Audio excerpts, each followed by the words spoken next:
క్రాంతికిరణ్ గారు good afternoon అండి. Good afternoon sir, నమస్కారం.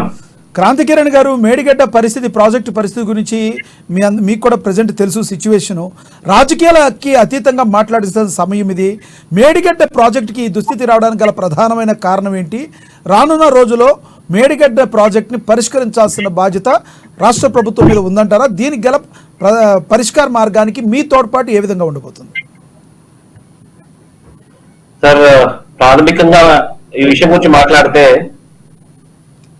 భారతదేశ చరిత్రలో ఎన్నో రాజకీయ పార్టీలు రైతాంగ సంక్షేమం కోసము పెద్ద పెద్ద ప్రాజెక్టులు కట్టింది ఈ దేశంలో. నాగార్జున సాగర్ నుంచి మొదలుకొని శ్రీశైలం డ్యామ్ వరకు ఎన్నో మేజర్ ఇరిగేషన్ ప్రాజెక్ట్స్ ప్రత్యేకించి మన తెలుగు రాష్ట్రాలలో చక్కటి 100 సంవత్సరాల చరిత్ర కలిగిన డ్యామ్లు ఉన్నాయి.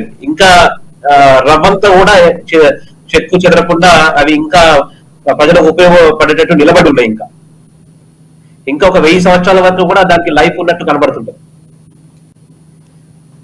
కానీ ఈ కాళేశ్వరము, ఈ మేడిగడ్డ, ఈ ప్రాజెక్టులు ఇవన్నీ చూసిన తర్వాత వాటి గురించి వింటుంటే మనకు ఎక్కడో ఒక చోట బాధ అనిపిస్తుంది. అదే ఒక సగటి తెలంగాణ వాదిగా తెలంగాణని పాలించిన ఒక నాయకుడు ఇంత దుర్మార్గమా, అవినీతికి ఇంత పరాకాష్ట నా భూతో నా భవిష్యత్ ఎవరు కూడా చేయలేదు. ఇంత దుర్మార్గంగా అన్సైంటిఫిక్ గా ఈ రకంగా కన్స్ట్రక్ట్ చేసి ప్రభుత్వం మారిన తర్వాత ఏదో చిన్న కాస్త డ్యామేజ్ అయ్యింది, దాన్ని రెక్టిఫై చేస్తే మళ్ళీ వాడుకోవచ్చు అని సటారికల్ గా మాట్లాడుతూ ముఖ్యమంత్రి బాధ్యత రహితంగా మాట్లాడడం అనేది కూడా చాలా బాధాకరమైన విషయం. అయితే ఇప్పుడు కనీసం ఇప్పుడైనా కానీ ప్లీజ్ చెప్పండి. ప్రభుత్వం ఏదైతే అధికారంలో ఉన్నదో కాంగ్రెస్ పార్టీ, వాళ్ళు ఒక పర్ఫెక్ట్ ఇరిగేషన్ ఎక్స్పర్ట్ స్ట్రీమ్ ని కమిషన్ లాంటి కాన్స్టిట్యూట్ చేసి, ఇంతకు ముందు గోదావరి రివర్ మేనేజ్మెంట్ బోర్డు లో పనిచేసిన వాళ్ళతో, ఎక్స్పర్ట్స్ తో, వీళ్ళందరితో కూడా ప్రాపర్ సజెషన్స్ తీసుకొని నన్ను ఒక టెక్నికల్ గా ఏ రకంగా హ్యాండిల్ చేయగలుగుతారు, ఆ ప్రాజెక్ట్ లో ఉన్న ఇప్పుడు ఏదైతే టెక్నికల్ స్టాక్స్ ఏదైతే కనబడుతున్నాయి, ఈ రోజు అయితే ఉదయం ఒక 2 న్యూస్ పేపర్లు చదివితే అది ఆర్టికల్ చదివిన తర్వాత ఎంత బాధ అనిపించింది అంటే, సరే ఎక్కడో ఒక చోట ఒక పిల్లర్ కింద ఏదైనా కన్స్ట్రక్షన్ నిర్మాణంలో ఏదైనా జాప్యం వల్ల ఏదైనా జరిగిందవచ్చు. పూర్తి ప్రాజెక్టు బేస్మెంట్ ఫుటింగ్ అంతా కూడా థర్డ్ క్వాలిటీ ఫుటింగ్ చేయడము అంటే అసలు అంటే అవినీతి కూడా ఏ రకంగా అంటే ఇంత దుర్మార్గం కదా. ప్రజాధనం భారీగా దుర్వినియోగం అయిందంటారా? ఇది స్పష్టంగా కనబడుతుంది కదండి. ఇప్పుడు ఏదైనా చిన్న ప్రాజెక్ట్ కట్టాలంటే బేసికల్ గా ఆ ప్రాజెక్ట్ డిపిఆర్ కానివ్వండి, బేసిక్ గా దాన్ని ఏదైతే రెగ్యులేటరీ అథారిటీ ఉంటుందో దాని కొన్ని గైడ్ లైన్స్ ఉంటాయి. ఎక్కడ కూడా తెలంగాణలో ఈ కాళేశ్వరం ప్రాజెక్ట్, మేడిగడ్డ ప్రాజెక్ట్ ఆ కనీసం బేసిక్ గైడ్ లైన్స్ ఫాలో అయినట్టు ఎక్కడ కూడా కనిపించట్లేదు. కనీసం ఏదో కాస్త గైడ్ లైన్స్ ఫాలో అయితే దాని స్ట్రక్చర్ క్వాలిటీ అనేది కనబడేది, దాని కన్సిస్టెంట్ గా దాని స్ట్రక్చర్ కనిపించేది.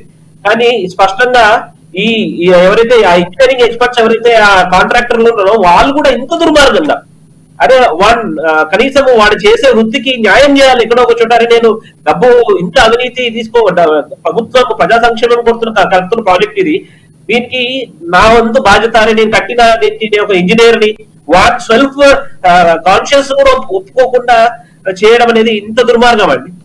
చాలా మంది చాలా ప్రాజెక్టులు కడుతుంటారు, బ్రిడ్జిలు కడుతుంటారు, కూలిపోతుంటాయి. వాటి తర్వాత వాళ్ళ మీద ఏదో ఒక రకమైన ఇన్వెస్టిగేషన్ జరుగుతాయి, మళ్ళీ జైలు పాలవుతారు.